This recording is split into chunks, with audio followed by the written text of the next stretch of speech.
ሻሎም ቅዱሳን እንዴት ናችሁ? እኔ በጣም ደህና ነኝ፣ እግዚአብሔር ይመስገን።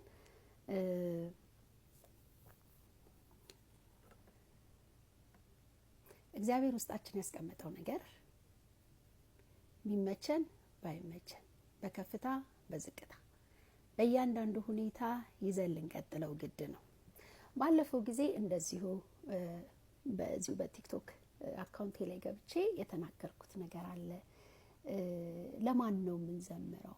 መዝሙር አንዳንድ ጊዜ እግዚአብሔር የሚሰጠን ነገር ሁሉ ሰው ስለሰማው ሁሉ ሰው ስላልሰማው አይደለም እና ያለንን ነገር ግን በታማኝነት ወስደን መስጠት አለብን። የት ነው የምንሰጠው የሚለውን ነገር ደግሞ ባገኘነው አጋጣሚ ለአንድ ሰው በስልካችን በቃ ባገኘነው አጋጣሚ ለሰው ነው መቼ የሚሰጠን መዝሙሩን እንደ መልእክት።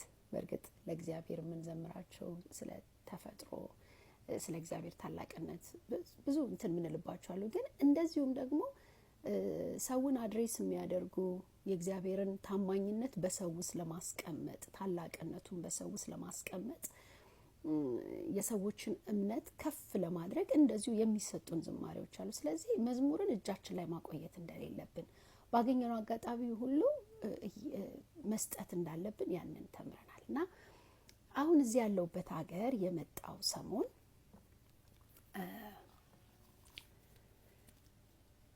ጥቂት ከመተን እንደቆየን ነው ስኖው የጣለው።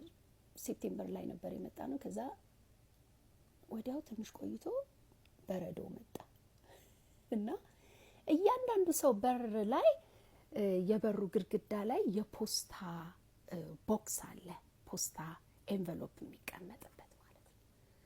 ሰመር ላይ እነዛን ሰዎች አያቸው ነበር። ይሄ ፖስታውን እያመጡ ቁጭ የሚያደርጉ መኪናቸውን የሆነች ቦታ ያቆማሉ። እንዴት በጎን የምትደረግ ቦርሳ አለቻቸው።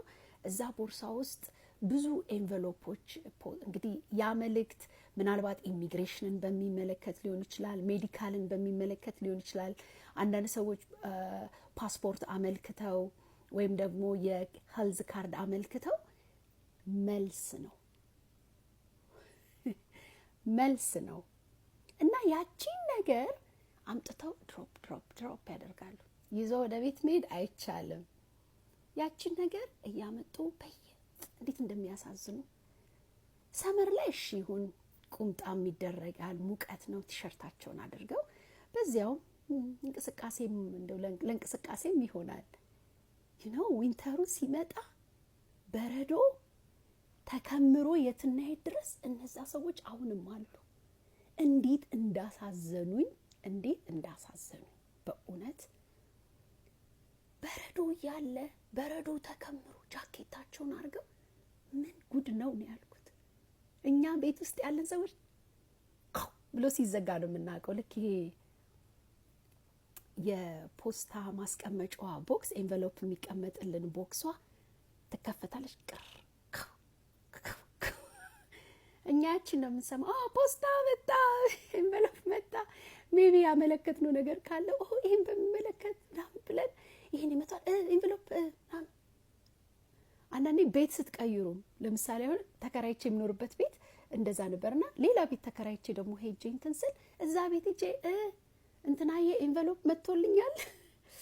እነሱ ግን በክረምት በበጋ በፀሐይ በምን ሳይሉ ያቺን ጉዳይ እየወሰዱ ያደርሳሉ። ነገሩ ሲሪየስ ነው።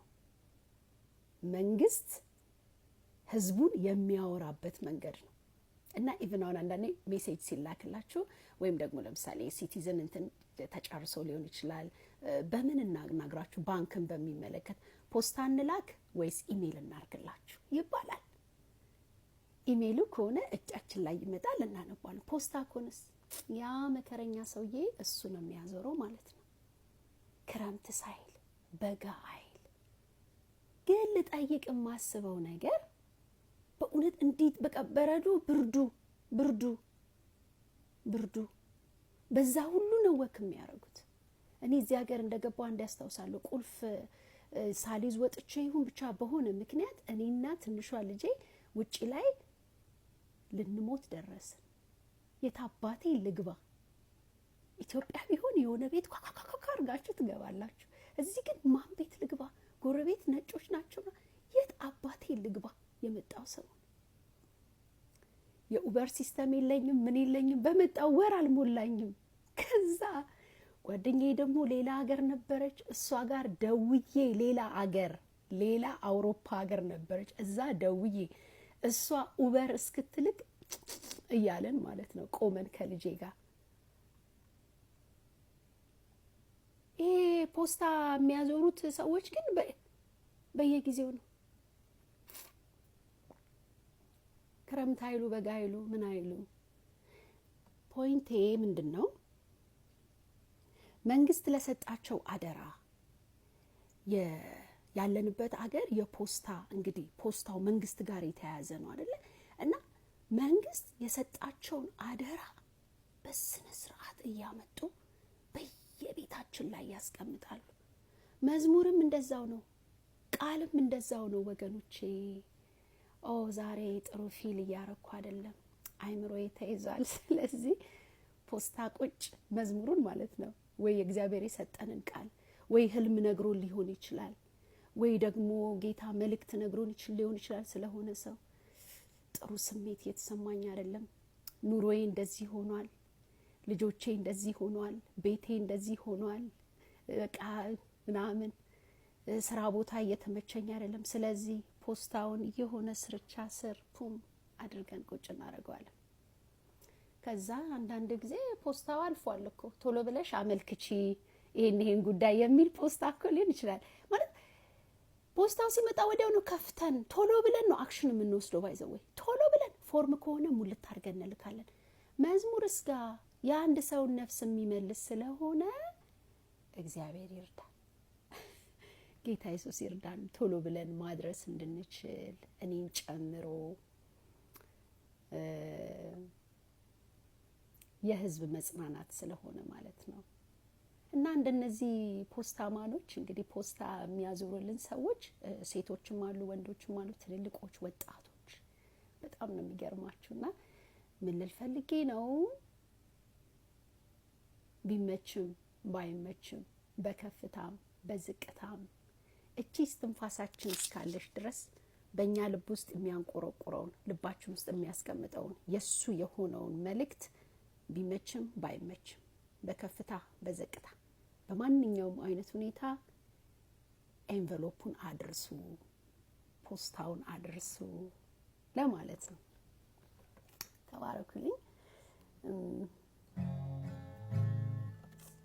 አንድ የሊሊዬ መዝሙር አለ።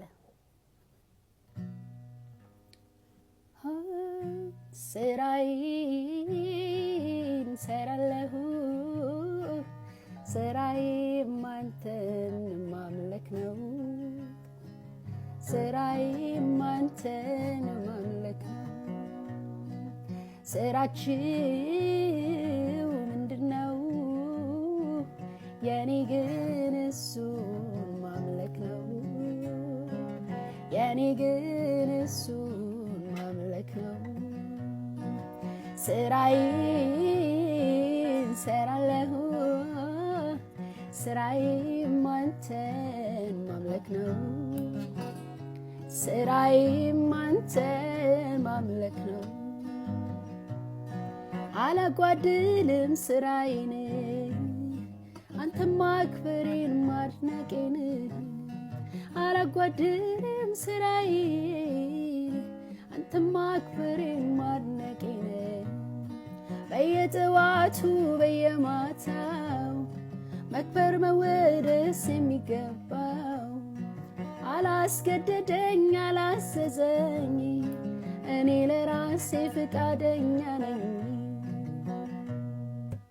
ነጋልኝ ደግሞ ላመስግነው፣ ምስጋናዬ ለጌታ ይድረሰው።